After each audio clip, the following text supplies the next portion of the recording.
ఈరోజు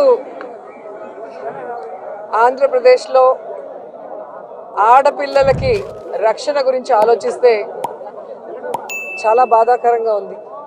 ఎందుకంటే ఎక్కడ చూసినా రేపులు, మర్డర్లు అండ్ ఆడపిల్లల కాలేజీ బాత్రూమ్స్లో హిడెన్ కెమెరాలు పెట్టి ఏ విధంగా పైశాచిక ఆనందం పొందుతున్నారో మనం చూస్తున్నాం. ఈరోజు నేరస్తులకి ఇంత ధైర్యం వచ్చింది అంటే దానికి ఈ ప్రభుత్వం సిగ్గుపడాలి. ఎందుకంటే గతంలో జగన్మోహన్ రెడ్డి గారి ప్రభుత్వంలో ఒక తప్పు జరగాలి అంటే ఎంత భయం ఉండేదో మీకు అందరికీ తెలుసు. సో ఎవరైనా కూడా దిశ యాప్ని యూజ్ చేయకుండా ఏదైనా అఘాయిత్యానికి అమ్మాయి లోబడితే 24 గంటల లోపల నేరస్తుల్ని అరెస్ట్ చేసి వారిని శిక్షించే విధంగా చట్టాన్ని కఠినతరం చేశారు. కాబట్టి ఆ రోజుల్లో ముచ్చుమరి లాంటి ఘటనలు జరగటం అనేది మనం చూసుండం. నిజంగా చాలా బాధాకరం. ఒక 9 ఏళ్ల అమ్మాయిని రేప్ చేసి చంపేసి ముక్కలు చేసేశారు. 60 రోజులు అవుతున్న అమ్మాయి శవాన్ని కూడా ఇంతవరకు తీసుకురాలేకపోయారు. అసలు ఆ కుటుంబాన్ని పరామర్శించడానికి సీఎం గారు కానీ హోంమంత్రి గారు కానీ వెళ్ళలేదు అంటే కారణం ఏంటో నాకైతే అర్థం కాలేదు. ఎందుకంటే మదనపల్లిలో ఫైల్స్ దగ్ధమయ్యాయి అనగానే డీజీపీ గారిని స్పెషల్ ఫ్లైట్లో పంపించిన వాళ్ళు ఎందుకు ముచ్చుమరికి స్పెషల్ ఫ్లైట్లో డీజీపీ గారిని కానీ లేదా సంబంధిత మంత్రి గారిని ఎందుకు పంపించలేదు నాకు అర్థం కాలేదు. అలాగే నిన్న పేపర్లో చూశాను, గుడ్లవల్లేరు కాలేజీలో బాత్రూమ్స్లో హిడెన్ కెమెరాలు పెట్టారని పిల్లలు వచ్చి ఆడపిల్లలు చెప్తే అసలు అక్కడ ఏం జరగలేదని ఎస్పీ గారు చెప్పడం చాలా దురదృష్టకరం. ఈరోజు 300 మంది పిల్లలు ఈరోజు న్యాయం కావాలంటూ ధర్నా చేస్తుంటే ఇప్పుడు విచారణ చేస్తామని దిగిరావటం అనేది మనమంతా కూడా గమనించాల్సిన విషయం. అలాగే ఈ ప్రభుత్వం వచ్చిన తర్వాత మీరు చూస్తే ర్యాగింగ్ భూతం ఎలా ఎక్కువైందో మనం కళ్ళారా చూస్తున్నాం. నారాయణ కాలేజీలో మెడికల్ విద్యార్థినిని ర్యాగింగ్ చేసి చంపేశారు. అలాగే కలికిరిలో జేఎన్టీయూలో విద్యార్థి ర్యాగింగ్ చేయడం వల్ల ఎలా ఆత్మహత్య చేసుకుందో గమనించాం. అంటే గత 5 సంవత్సరాలు లేని ర్యాగింగ్ భూతం మళ్ళీ ఈ ప్రభుత్వం వచ్చాక ఎలా పిల్లల ప్రాణాలు తీస్తుందో మనం గమనించాల్సిన విషయం.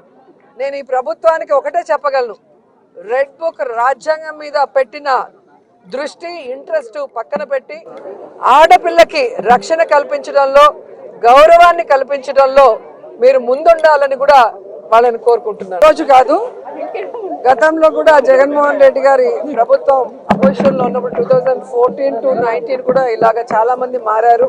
మారిన వాళ్ళు ఏమయ్యారో కూడా మనం కళ్ళారా చూసాం. సో ప్రజల చేత ఒక పార్టీ సిద్ధాంతాలు నచ్చి ఎన్నుకోబడిన ప్రజల పార్టీ సిద్ధాంతాలు నచ్చి ఎన్నుకోబడిన వాళ్ళు, పార్టీ నియమించిన వాళ్ళు ఈరోజు వెళ్ళిపోతుంటే వాళ్ళు ఆలోచించుకోవాలి వాళ్ళు చేస్తుంది కరెక్టా తప్ప అనేది. సో దీనివల్ల జగనన్నకో వైఎస్ఆర్సీపీ పార్టీకో ఎటువంటి నష్టం ఉండదు. ఎందుకంటే ఎప్పుడూ కూడా పార్టీకి ద్రోహం చేసి వెళ్ళిన వాళ్ళని ఎవరు కూడా గౌరవించరు, క్షమించరు. ఎవరు ఆయన మాట్లాడటమే పెద్ద చెవులో క్యాబేజీ పెట్టినట్టు ఉంటది. శాంతి భద్రతల గురించి ఆయన మాట్లాడడం ఏంటండి? బుర్రబన్నేసే మాట్లాడుతున్నాడు ఆయన. ఆయన నిజంగా ఆయన ఉంటేనే శాంతి భద్రతలకు కరువు వస్తున్నాయి మాకు అక్కడ. యాక్చువల్గా మొన్న వచ్చి ఒక మాట అన్నాడు, ఎవరైతే మర్డర్కి ప్రేరేపించిన కూడా తీసుకెళ్లి జైల్లో వేయాలట. అదే కనుక జైల్లో వేసేయాల్సిన పరిస్థితి వస్తే ఫస్ట్ వేయాల్సిన జగన్మోహన్ రెడ్డిని వేయాలి. వివేకానంద రెడ్డి హత్య కేసులో చేతులన్నీ ఎవరి వైపు చూపిస్తున్నాయో, దేశం మొత్తం మీద చేతులన్నీ ఇంక్లూడింగ్ వివేకానంద రెడ్డి గారి కూతురు చేయి కూడా ఎటువైపు చూపిస్తుందో మనందరికీ తెలుసు. అటువంటిది అలాంటి వాళ్ళు ఈ రోజు వాళ్ళ కింద ఏదో గులివింద గింజకి కింద మచ్చని తెలియదు అంట ఎవరికైనా. వాళ్ళ కింద ఉన్న మచ్చల గురించి మాట్లాడడం మానేసి ఏమండి మాట్లాడుతున్నారు శాంతి భద్రతల గురించి.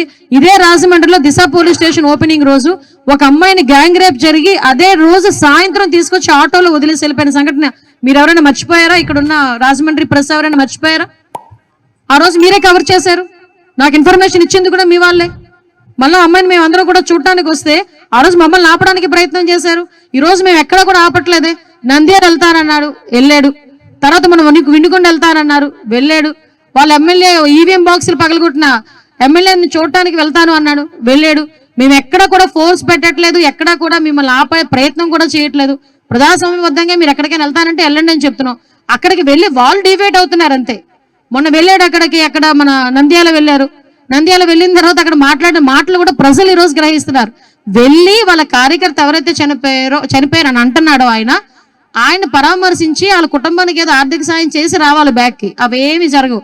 అక్కడికి వెళ్ళి నేనుంటే అమ్మఒడి ఇచ్చేవాడిని, నేనుంటే రైతు భరోసా ఇచ్చేవాడిని, నేనుంటే అది ఇచ్చేవాడిని, నేనుంటే ఇది ఇచ్చేవాడిని ఏకపాట పాడుతున్నాడు. అది అందరం చూస్తూనే ఉన్నాం. అంటే సందర్భాన్ని బట్టి కూడా మాట్లాడడం చేతకాక ఏది పడితే అది మాట్లాడే పరిస్థితిలో ఈరోజు పులివెందుల ఎమ్మెల్యే గారు జగన్మోహన్ రెడ్డి గారు ఉన్నారండి. అది ఆయన నైజం అంతే.